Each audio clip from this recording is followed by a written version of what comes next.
Short ভিডিওর মাধ্যমে এই কথাটা বলতে এলাম। বলেছিলাম এই চ্যানেলে লাইভে আসবো, তো আজকে এই চ্যানেলে আমি লাইভে আসছি না, কেননা আমাকে সোমা ওয়ার্ল্ডে লাইভে আসতে হবে, এমার্জেন্সি আছে ওই চ্যানেলে, আমাকে ওই জন্যই লাইভে আসতে হবে। আর ওই চ্যানেলে আমাকে একটু মাঝে মাঝেই লাইভে আসতে হবে, কেননা ভিডিও করে সবটা বলা যাবে না, কেননা সোশ্যাল মিডিয়াতে ডিজিটাল ভিখারি ভর্তি হয়ে গেছে। যারা অসহায় তাদের হেল্প তারা পাচ্ছে না, এবং যারা অসহায় নয় তারা মিথ্যাচারিতা করে এই ভিউয়ার্সদের কাছে টাকা তুলছে। তো সেটা নিয়ে আমাকে লাইভ করতে হবে। তো এই চ্যানেলে আমি ভাবছি দুপুরবেলাতে খাওয়া দাওয়ার পরেই এই চ্যানেলে আমি লাইভে আসবো, না এই সন্ধ্যাবেলায় আসবো, কারণ আমাকে ওই চ্যানেলেও লাইভ করতে হবে।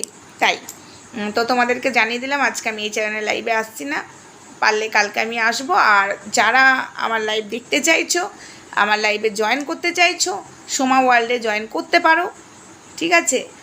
আর এইখানে তো আমি অমঙ্গলাকে নিয়ে বলি, আর যারা অন্যায় করে তাদেরকে নিয়ে বলি। তা সেসব ভিউয়ার্সগুলো তোমরা বসে থাকবে আমার ভালোবাসার বন্ধুরা, যে সোমাদি লাইভে আসবো বললো, হ্যাঁ আগের ভিডিওতে বললাম, দিয়ে এলো না কেন।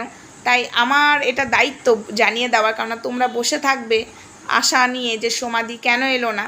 তো সেটা আমি বলে দিলাম, আমি সোমা ওয়ার্ল্ডে আজকে আসছি, আর কালকে পারলে দুপুর দিকে আমি লাইভে আসবো, না সন্ধেবেলায় আসবো এই চ্যানেলে। চলো সবাই ভালো থেকো, সুস্থ থেকো, রাধে রাধে, হরে কৃষ্ণ। আর চাইলে তোমরা জয়েন করতে পারো সোমা ওয়ার্ল্ডের লাইভে, ঠিক আছে। চলো।